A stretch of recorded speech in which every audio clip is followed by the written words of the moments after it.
Hello and welcome to Boring Dad Gaming, where today we're going to be carrying on with I Was a Teenage Exocolonist.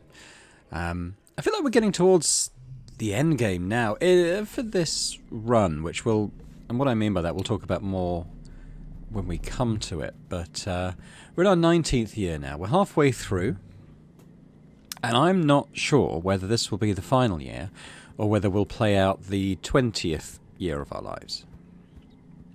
I guess we'll find out. So the question becomes, what do we want to do? Well, it's tricky. I think what I want to do most is go out on the expedition again. Because there might be stuff there that will help us in the end game. Maybe,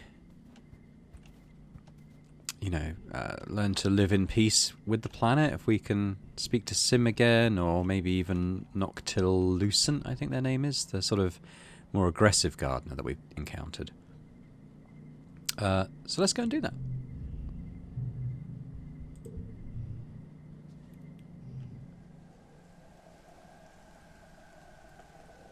I have no idea if there is story stuff to do here now, or whether we've kind of done as much as we can, or even whether the story stuff is in the other expedition maps.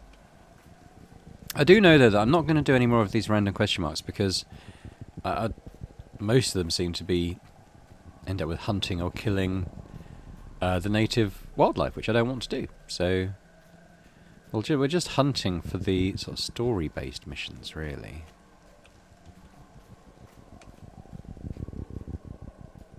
And collectibles.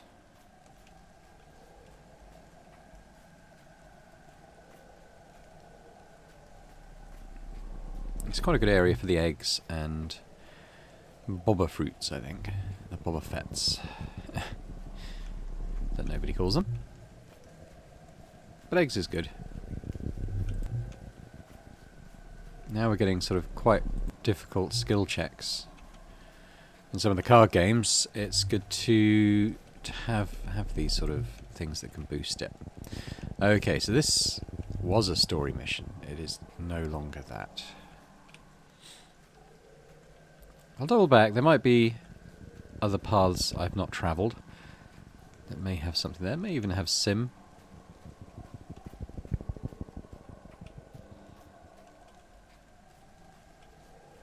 I mean, I guess there's the chance this was just a bit of a wasted month, but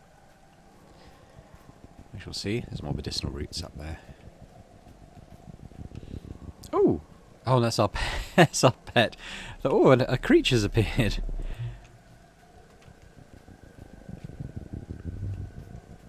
Did I go up here? I think... Oh, well, no, I don't think I did, because there's an egg I didn't collect. Very itchy arm. Right. I hope people are okay with me just skipping past these events and understand sort of why I'm doing that. I don't really want to kill things. Oh, mushroom log, that's useful.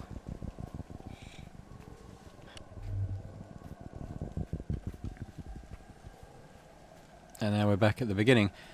Yeah, so it's less of a branching area, this one. It's quite linear in where it goes, which is fine.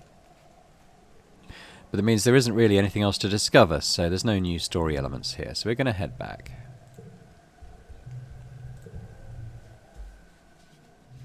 So unfortunately, a bit of a wasted month. We got animals in combat. I think we may... Have we now properly maxed out animals? It's possible. No, I think we'd done that anyway. Governor Lum enters the colony square to his customary bombastic fanfare. I think this must be Vertumnalia, is it? Brass band, red carpet, banners with the Heliopause logo snapping in the hot dust breeze. It's a bit much. The governor gets his usual tithe of applause from die-hard soldiers, but it's obvious how tired and fearful everyone has become in service to his war. You catch Mars's attention and she rolls her eyes and makes a gagging motion. Cal looks sullen and withdrawn, refusing along with the rest of Geoponics to give Lum any applause. The governor raises his hand for silence, though it's largely unnecessary. Pioneers of Vertumnur, he begins. We stand here today, not shivering and quaking in fear, but with our hands around the neck, he makes a ringing gesture, of the planet herself. Before he can continue, Mars leaps from her seat and runs to the front of the stage. A ripple of fear goes through the crowd. You'll remember what happened to Utopia last year. It doesn't have to be like this, she cries, speaking to the crowd. We don't have to listen to him. He's just a bully with a gun, like the ones we left behind on Earth. Watch in delight. Go Mars. She turns to the council. Why are you just sitting there? Come on, aren't you going to do anything? The council look at each other. Rhett seems unmoved, and Utopia shrinks into herself, holding her hand to her chest. Aunt Anne looks concerned, but fearful of Lum. Instance is grim, and Seek just waits to see what happens. Only your dad looks enthusiastic. But he's no politician, he just keeps quiet. Lum gestures sharply to his guards, and Mars is seized and taken out of sight. In the uncomfortable silence that follows, the governor strides to the front of the stage and looks down on the crowd.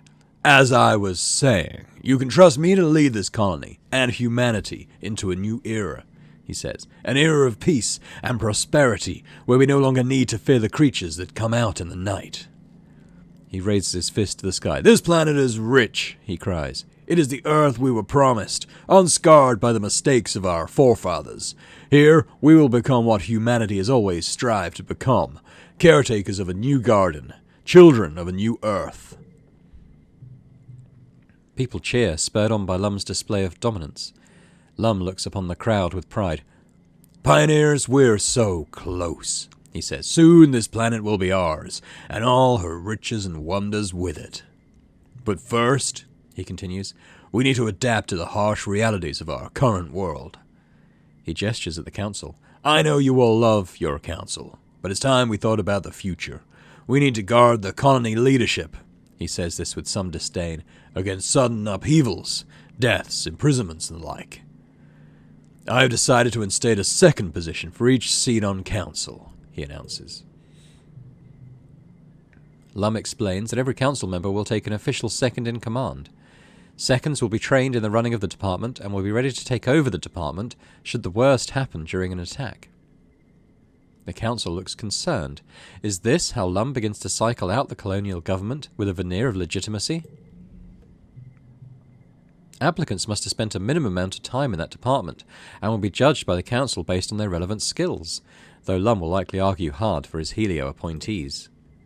You scribble your name on the ballot for... well, yeah, I'm not an administrator.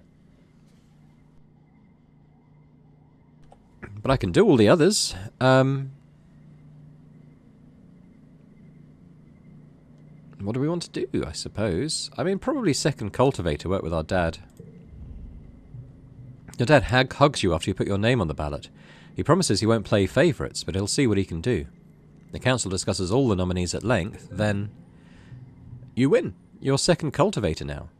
Your dad hugs you again. He's proud you'll be working the family farm, so to speak. So we get a 10 card with a gem, plus 2 skill on challenge win. I mean, that's an awesome card, isn't it? When the voting is concluded, Seek announces the names of those newly appointed seconds. The crowd cheers for you when Seek reads out your name as second cultivator. You don't recognise the Helio appointed a second administrator. Must be one of Lum's people. Face is appointed a second security officer under Rhett. He gives a little speech essentially congratulating himself and promising to single-handedly win this war. Tangent stands proudly in her rightful place at Chief Engineer Instance's side as her second. The steward of the Heliopause joins Aunt Anne as her much-needed second steward. There's a lot of babies in the colony now, and someone has to help take care of them. To his surprise, Dis is appointed second surveyor under Utopia. After the politicking is over, the crowd adjourns to the feast tables, and, eventually, the dance floor. The sun set on a long day, the heat breaks, and the party continues well into the night. After the festivities, it's straight back to work as usual. Everyone complains.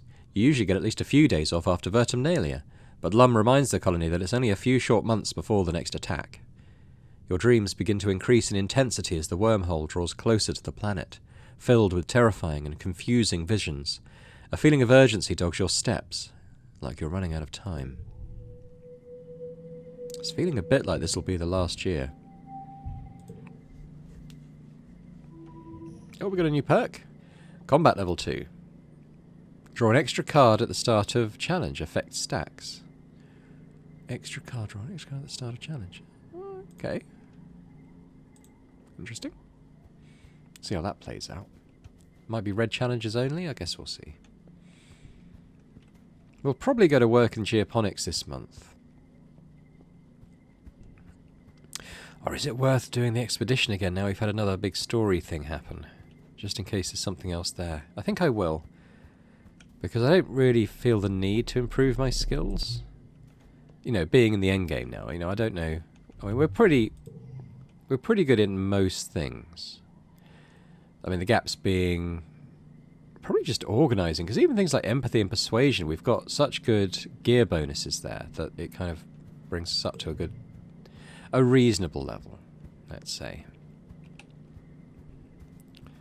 Alright, let's... I mean, this might be a complete waste of time. I guess we'll see. But I want to go in the swamps again, and I want to go and see if there's new story stuff. Because I'm thinking in Glow this year, there's going to be a big confrontation between the gardeners and the colonists. And I think we need to be prepared.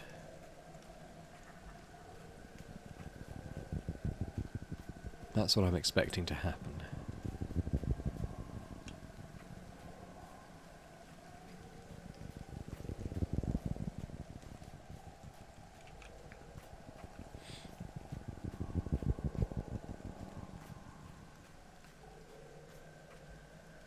And, you know, we're going to try and act peacemaker if and when it does. That's definitely the path we've been going down. But there may be stuff we have to do to ensure that happens. I'm expecting there to be no new story stuff, honestly. But, you know, I felt the need to at least check. Yeah, okay, nothing new. Nothing new under the sun. I'm disappointed Sim's not here. I know that he's most often just lounging in the Western Ridges, so... yeah. I don't know. I thought perhaps there'd be something to do with, like... I don't know, you know, now that we're the second in command... I don't know.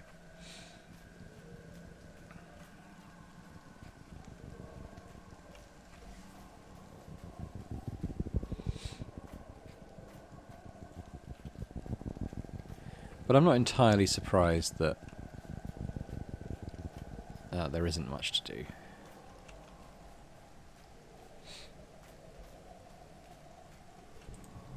This might be the last time we go out on expedition. We're going to go and work in geoponics now.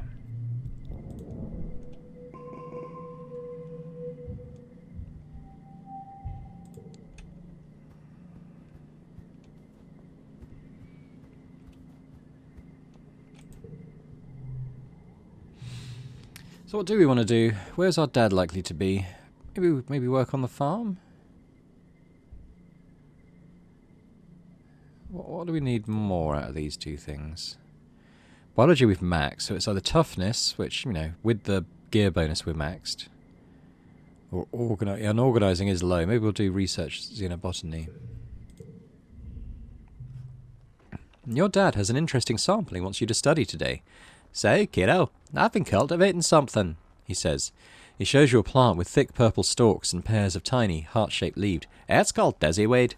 We used to have something like it back on Earth, he continues. It makes you feel relaxed and silly. Kind of like blep tea, but without the buzz. We're going to study it together. He looks at the sample. I'm pretty sure we can find a medicinal use for it. Wait, I thought this was Cal's... Your dad laughs. Where do you think I got the term Desiweed from? He and I are in cahoots. Did you guys try it? No? Your dad chuckles. Well, you can if you want. It's safe, even for teens. Well, just don't go too overboard with it, or you might end up like your old man. He curls his hands like he's doing a scary impression of a monster. Doing what you love on an alien planet with a great kid. Your dad smiles. Okay, take a look at the sample and let me know what you find. Ooh, that's quite a nice card, that. Yeah, alright. You correctly assume your dad would be cool with you getting some hands-on experience with dizzyweed. He explains how to chew the stem to ingest the funky-tasting juices and warns you to spit them out after, or else it'll make you feel queasy. You do as he says, and within a few minutes you feel a head rush that makes you feel so dizzy you need to lay your head down on the research bench. Hence the name, you guess. Your dad chuckles and rubs your back. Don't worry, this part is over fast, he says soothingly.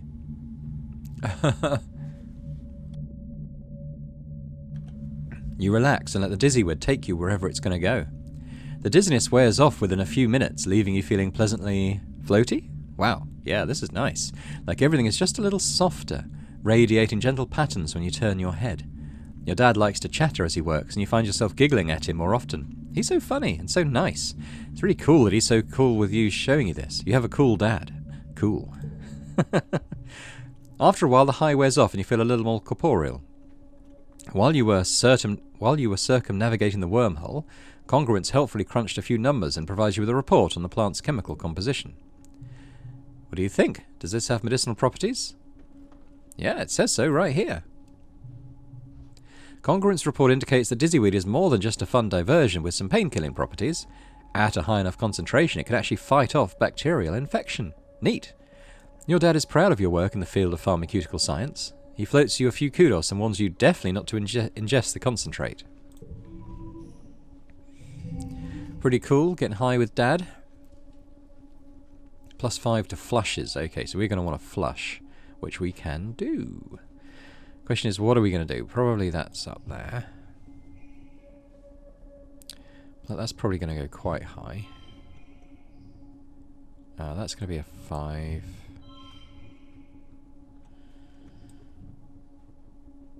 I guess 4, 5. Is that going to go 7? It does. Actually, that's pretty cool. Yeah. Oh, yeah. Booyah.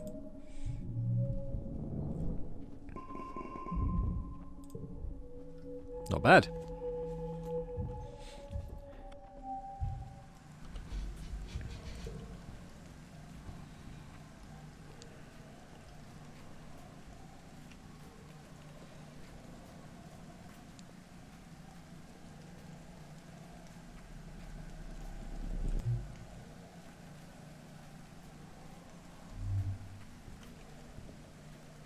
We're just touring around, just seeing if anyone's got anything particular to say to us.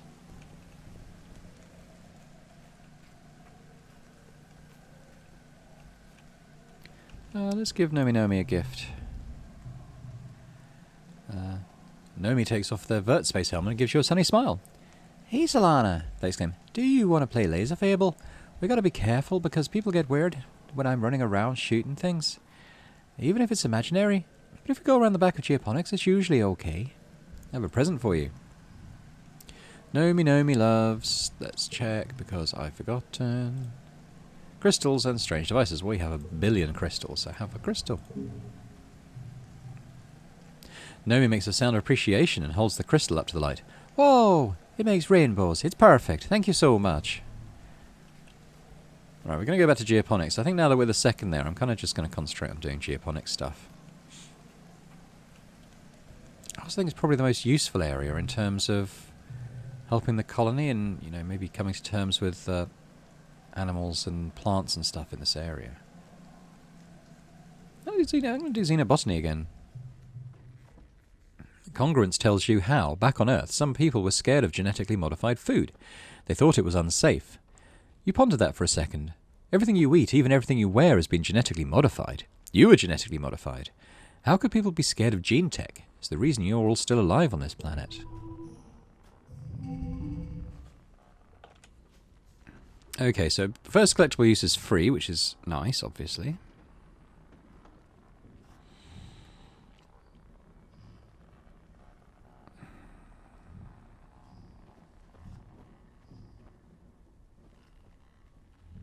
We'll try for a flush, I think, so we could do that.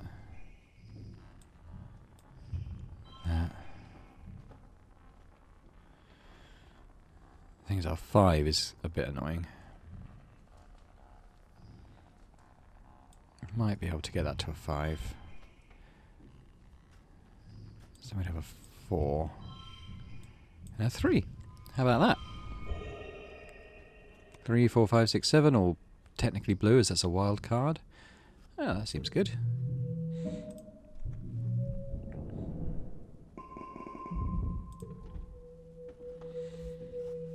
Okay, it's early wet.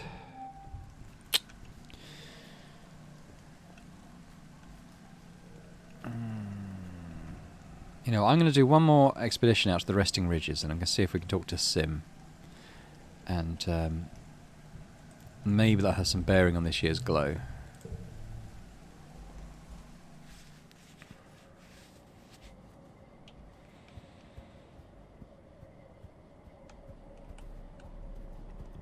I mean, it's naturally possible that it won't, but I feel like we have to try, because it feels like... I just want to be... If it is the final glow, and stuff's going to happen, I just kind of want to be prepared for it, and, you know, confident that I've done as sort of major story decisions as I can, in terms of going out and speaking to Sim and whoever.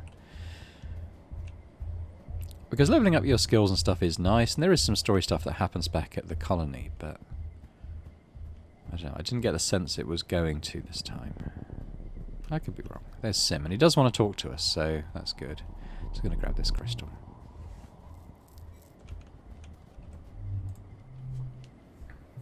You think you see Sim running through the trees up ahead near the edge of a cliff. You call out to him, but your voice is drowned out by a screeching roar that shakes the forest. A manticore. You're feeling a remarkable lack of self-preservation today, so you holster your scanner and follow the noise through the trees.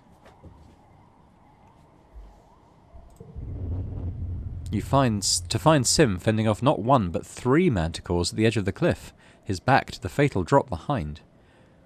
He's bleeding profusely from his hairline, and his left arm hangs uselessly at his side. He doesn't even register your presence as he tries to calm the beasts with soothing sounds. One of the manticores knocks Sim off his feet, and your heart lurches as a spray of stones clatter down the cliff. The beasts have him completely at their mercy. The lead manticore's delicate feet pin Sim's tattered clothing to the ground, spittle drooling from its misshapen jaws, and you watch Sim's expression twist with an emotion you've never seen in him before. Fear. We're going to save him. Don't care about the kudos. Very hard challenge though, so we can't really muck around here, just getting rid of cards that aren't that good. So what are we going to do?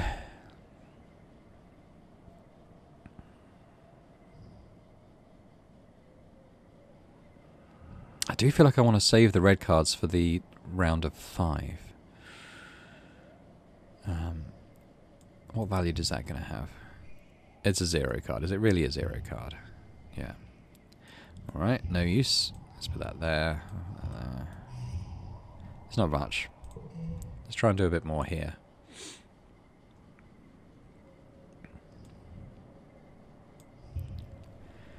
Two, 3, 4... 5, 6. Bit of a flush and straight. That's not too bad. This is going to be tough though. This is going to go pretty high.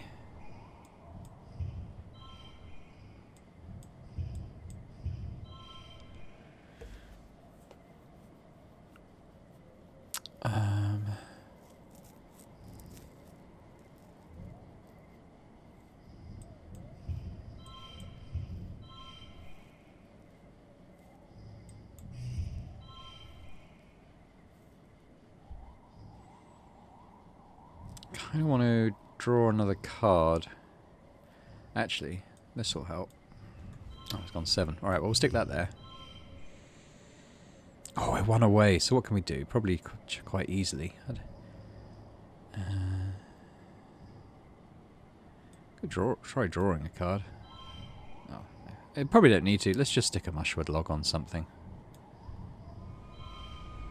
There we go.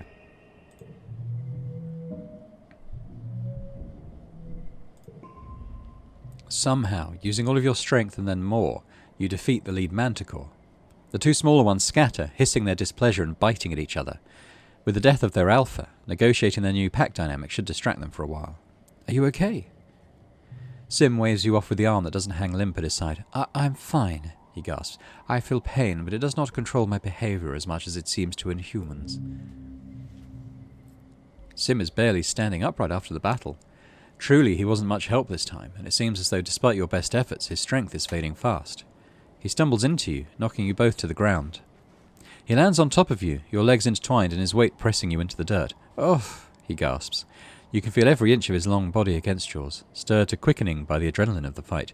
"My hero," he murmurs, his eyes full to your lips. "Oh, we're going to kiss him." You close the distance, pressing your lips to Sim's. He makes a sound of surprise that quickly turns to delight, and then surprise again when you hook your leg over his and gently roll on top of him, taking control of the kiss. Sim kisses with a charming innocence at first, clearly improvising his way through his first kiss, though he's quick to respond to your touch. You flick your tongue against his lips as he opens his mouth to you, allowing you to taste deeply of him as his good hand digs into your side. It's not long at all before he's responding in kind, and you're both breathing heavily into each other's mouths as you discard all sense of propriety and grind against each other in the dirt. Yeah, that's a bit more graphic than I thought it would be. "Oh," Sim gasps as you break for breath. He sounds dazed. Is it always like that?" You wouldn't know, but you nod anyway. Sim makes a hungry noise and claims your mouth again, kissing you passionately. "I didn't know you felt this way." Sim looks unusually bashful. "I was too subtle," he murmurs, "and for that you have my apologies. Everything I've learned of love has been from researching your holographic videos." He continues quietly. "I did not know that it was possible. I did not have words for this feeling. I love this planet deeply," he says. You listen intently, playing with a lock of his hair. "And I love my purpose here. I love every living thing, and I take comfort in knowing our fates are inescapably intertwined." Sim places his hand over your chest. "But there are no words for the feeling I have here when I see you. Like an ache that pulls me to you. I envision things with you that are impossible to explain." He looks away, and you see colour rise in his cheeks. "Forgive my crudeness, but I know of the biological imperative of all life. Gardeners do not share this imperative and do not feel driven to physicality. But with you, He bites his lip. "Perhaps it is this body. Perhaps it is you. All I know is that I would very much like to kiss you again, and I would not like to stop." You're about to grant his wish when you're both startled by a crashing sound from the trees. You jolt apart in time to see one of the two remaining manticores break through the tree line and roar at you, blood and spittle spraying from its ravenous jaws. There is no sign of the other, clearly lesser manticore. "Run," Sim gasps, pulling you both to your feet. He gives you a push and you start running parallel to the cliff, trying to get some distance before it's safe to duck back into the trees. You don't hear Sim behind you. You whirl around just in time to see Sim clash with the manticore, grappling with its huge front claws as it pushes him close to the edge of the cliff with dancer-like strength. "Go!" Sim yells, rocks scatter down the cliff by his feet. "Please, Solana, just go!" You don't even have a chance to be a hero. The manticore takes Sim's neck in its jaws and he screams in pain. Oh no. No, no, no. Sim locks eyes with you once more as time slows to a crawl, then speeds up as he grabs hold of the manticore and launches himself backwards off the cliff. They're gone before you can even scream.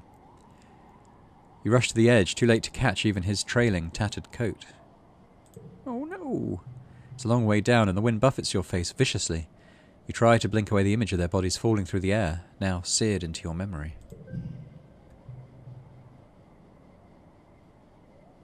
You turn... We're in morning again now. You turn away from the smudges at the bottom of the cliff, but you still see it. You sit down, stunned, and stay that way for a long time. How can he be gone just like that? Dead? Whew. There won't be any funeral for him, the alien who would be human. It's not like you can bring his remains home to be properly recycled. It's a small comfort that at least out here it won't be long until nature takes its course. Sim would probably have wanted that, you think. Oh, a bit gutted by that, honestly. With a heavy heart, you return to the transport station. You just want to go home. Well, I'm glad I went there and did that event. Not. Oh. Bugger. Okay, we've got one more thing before Glow, so we'll just take a trip round. See if anyone's got anything to say. Maybe we'll try talking to Dis anyway and tell him about Sim, see if he's got anything to remark upon that. I don't think he does, but... Sim is what? Dis doesn't believe you when you tell him. But I just saw him. You're lying. He can't be dead. He refuses to listen and just keeps repeating that you must be wrong. Yeah, sorry. Sorry, Des. And it's our fault. Well, only in that we could have not done that event and he wouldn't have died. He wouldn't have died. Oh.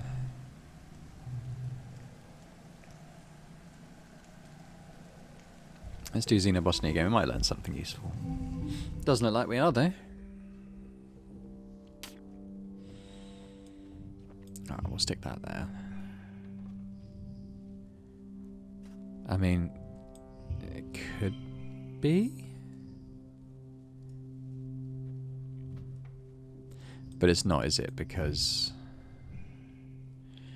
the wild cards count as all colours, don't they?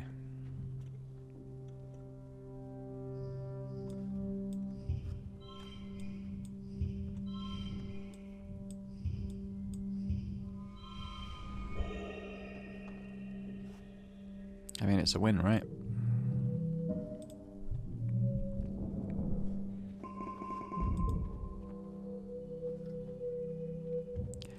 And now it's glow. Well, we're going to go out and do the expedition again. We'll quickly trip round and see if anyone wants to talk. We try to do a Dis again. Yeah, he's just saying the same thing. Did I say Sim? I meant Dis. If I said Sim, I meant Dis. I can't remember what I said. Reeling after that. I mean, I'm hoping if we go out and glow, I'm almost hoping he might just be there okay. And, like, gardeners are a bit different in how they work that way.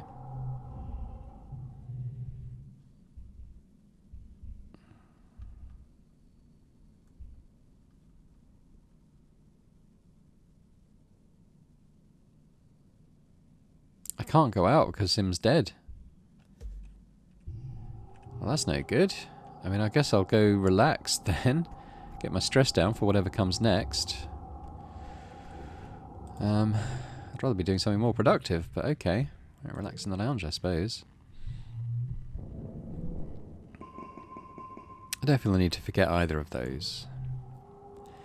Knowing the attack is coming, as it always comes in glow, does nothing to calm your nerves. There's only so long you can handle doing nothing, pretending like everything is going to be fine. As the month draws longer, you find yourself almost compulsively walking the walls, scanning the tree line for the first sign of trouble. You're there when you see them, dark on dark shapes coming out of the forest, perfectly silent. You watch with the lookouts as more and more figures amass at the forest's edge. Minutes pass as the horde pushes into the firebreak, numbering at least, it must be in the thousands, more animals than you've ever seen in one place. The ground is choked with a teeming carpet of smaller creatures, darting in and among the legs of... No. Oh no. The forest bends as a faceless emerged from its depths, followed by two more. The mood on the wall is discouraged. One faceless destroyed your colony. Two faceless required an irresponsible number of explosives to take down. How are you supposed to be able to handle three? Well, we're going to fight. Survival is your only goal. It's what humans, it's what all living creatures do. The wave of attackers rolls over the firebreak, crashing against the walls. Flying creatures scream overhead and the sound of plas rifle fire fills the air. You rush towards the garrison to join the squads. As you run, you notice... the colony defences are mediocre. As you run, you notice that the colony seems to be holding its own. Nothing has breached the walls yet, and it seems that the tide of monsters emerging from the trees has slowed. The colony looks evenly matched. The battle's not in the bag, but so long as the defences hold, things look hopeful. You're descending from the walls when you're thrown to the ground by a tremendous rumble. A few metres in front of you, something tunnels towards you on through the mud. You have the impression of something long and dark that cuts through the ground like a shark through water. You scramble to your feet, but it cuts off your path, forcing you towards a geoponics outbuilding. It's a storage shed, mostly empty beside bales of hay used as float cow feed. It's dimly lit, but you think you see another door at the far end. The creature advances, throwing up rocks and chunks of dirt as it tunnels closer. Fight it. Never 102. Wow. Okay, this is gonna be tricky.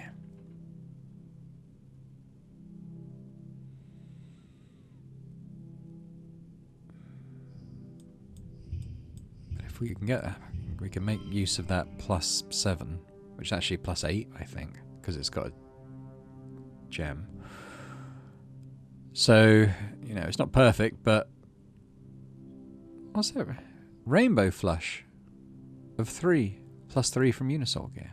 Oh, nice. Oh, rainbow flush. I get it now. Okay. All right. We want that, obviously.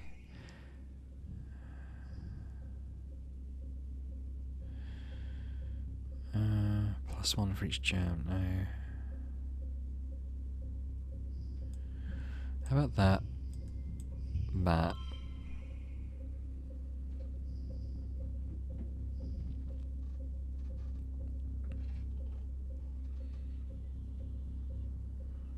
Does this count as a rainbow flash? It does. Okay, so 48. Okay, well, that's actually less than we had on the last round of the last hand. I don't think this hand's as good, though. It's the only thing. I might end up redrawing this hand. We'll just have a little look.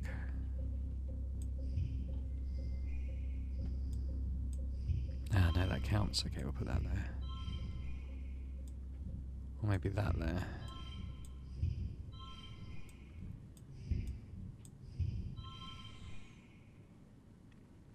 Yeah, I'm going to redraw the hand because I don't think that's a particularly good hand. I mean, that'll go there. That's not good. So actually, it's a pretty rubbish hand. I'm going to redraw it. We've got loads of these crystals. Let's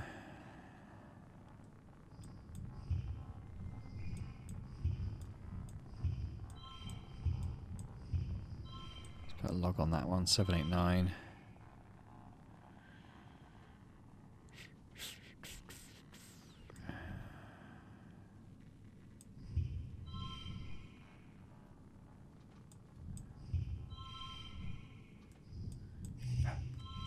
Yeah, so maybe if we make that one red. Close. So let's make that one red and we'll get the flush. There we go.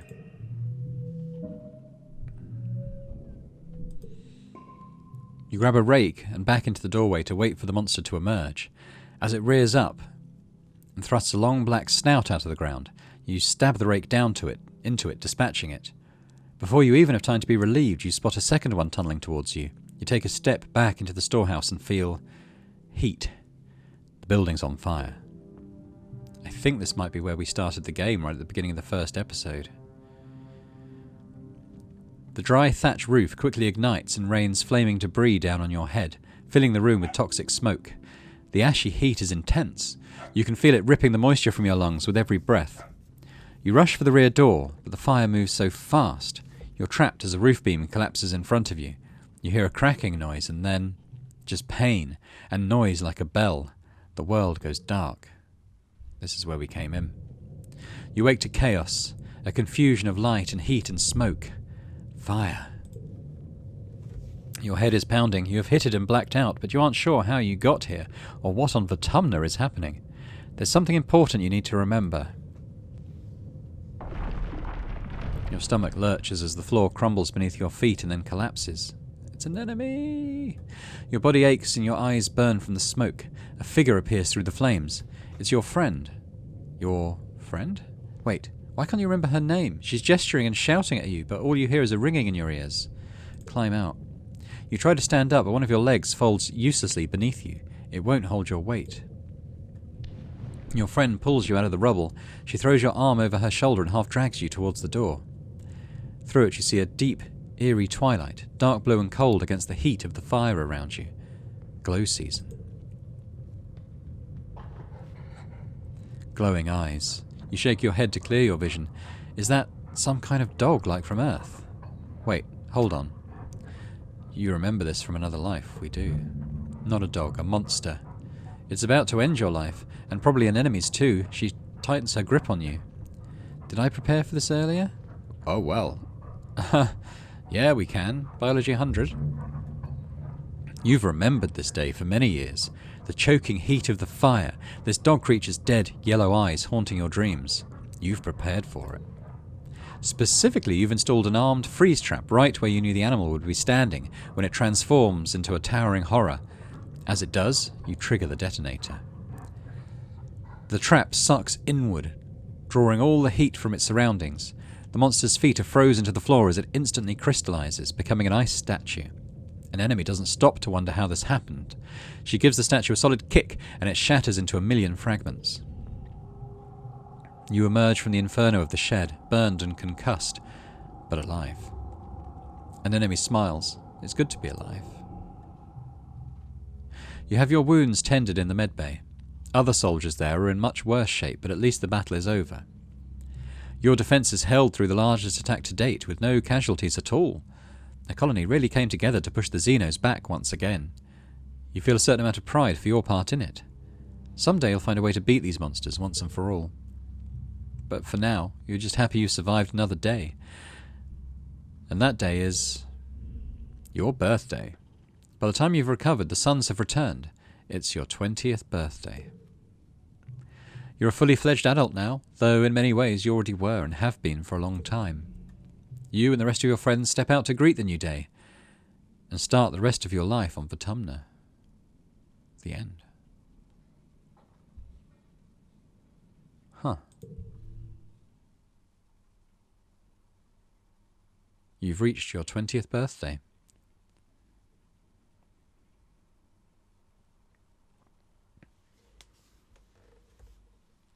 Botanist.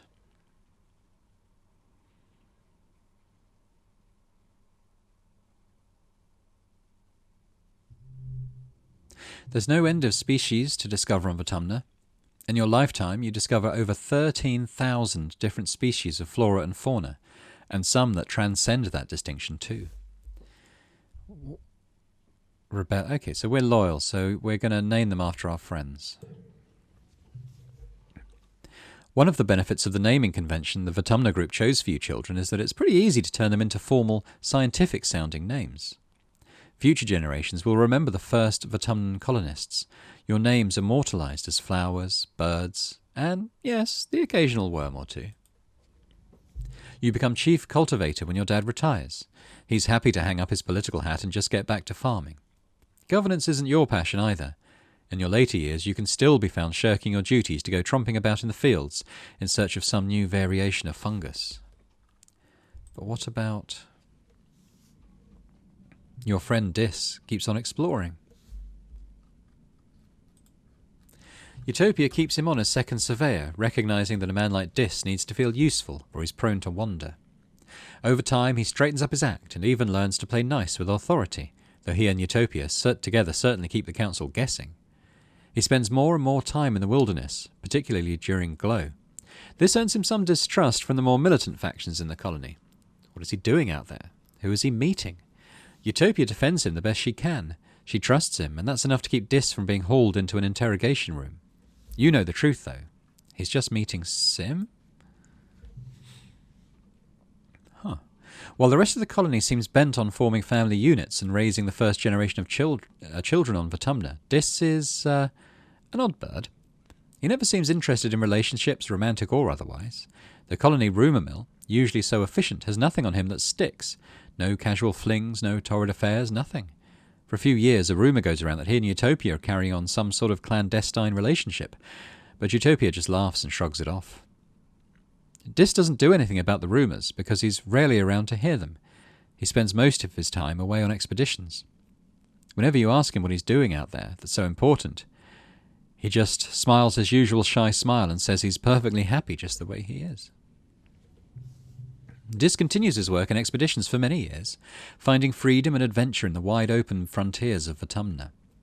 He's chosen a dangerous life, and his immunity to fear, a natural human response to the very real dangers of a hostile world, mean that he takes on even more danger than most. Eventually it catches up with him. Though there's no body to recover, his funeral is well attended by all of expeditions. And of course, by tangent, did he die? Or did he just disappear into the wilds of Autumna? That's what I think he did. Your brief time with the mysterious gardener named Sim changed you forever.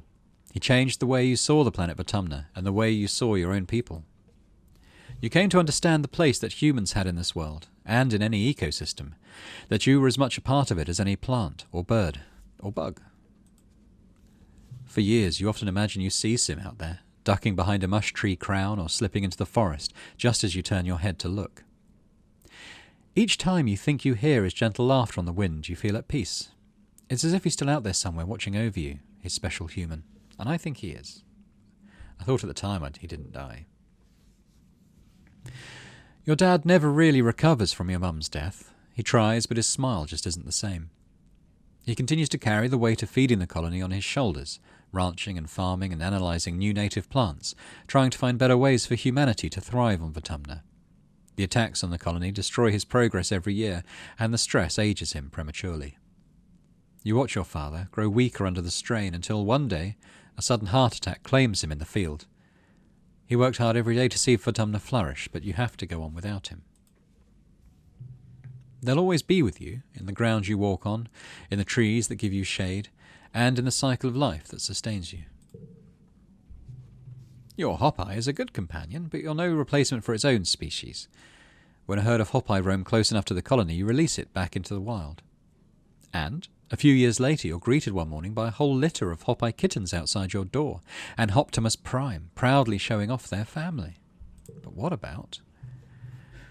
Your Vricky grows from the size of a small dog to the size of a bear, becoming more and more unwieldy and more terrifying to small children.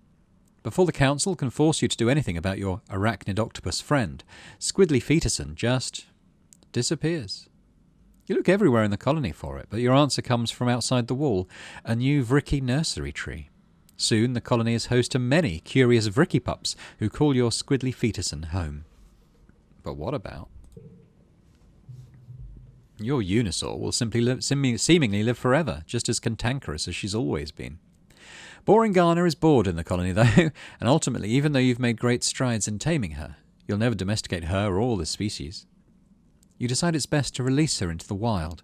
She deigns to give you a regal nuzzle before sprinting off into the swamps where you found her. And in my later years?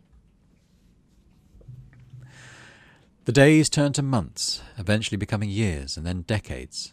Before you know it, you're old. Life is tough, but rewarding. With your strong defences, the colony becomes a fortress against the untamed wilds of the planet Autumna. Expansion is slow and difficult, but the hunting squads keep the local xenofauna down.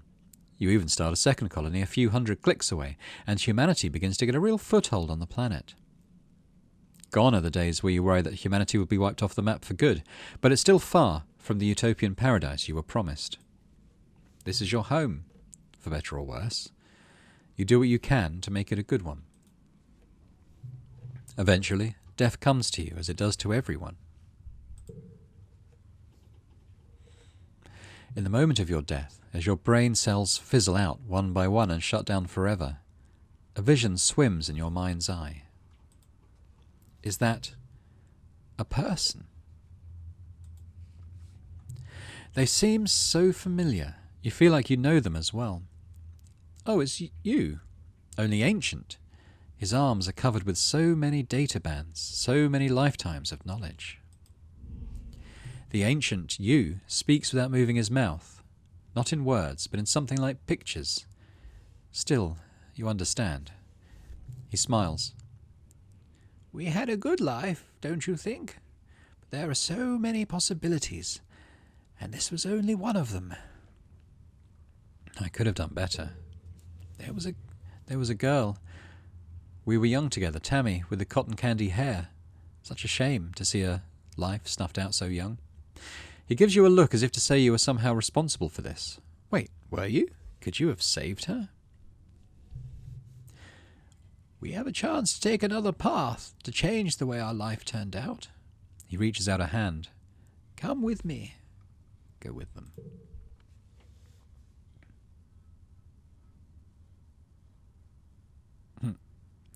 And that's the end of the game.